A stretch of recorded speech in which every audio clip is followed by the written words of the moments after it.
আমরা যে নামাজ পড়ি সেই নামাজের কতটুকু সওয়াব আমরা পাই।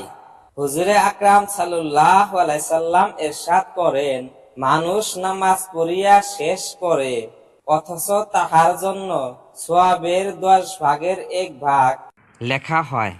এইভাবে কেহ 9 ভাগের 1 ভাগ, কেহ 8 ভাগের 1 ভাগ, কেহ 7 ভাগের 1 ভাগ, কেহ 6 ভাগের 1 ভাগ, কেহ 5 ভাগের 1 ভাগ, কেহ 4 ভাগের 1 ভাগ, কেহ 3 ভাগের 1 ভাগ, কেহ 2 ভাগের 1 ভাগ, কেহ মোটেই সওয়াব পায় না।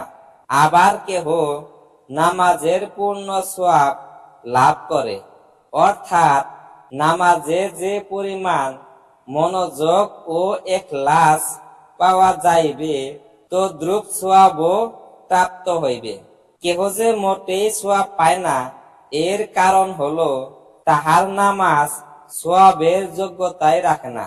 একটি হাদিসে আছে, ফরজ নামাজের জন্য আল্লাহর নিকট একটি বিশেষ পরিমাপ আছে, যার দ্বারা নামাজের ত্রুটি হিসাব করা হয়।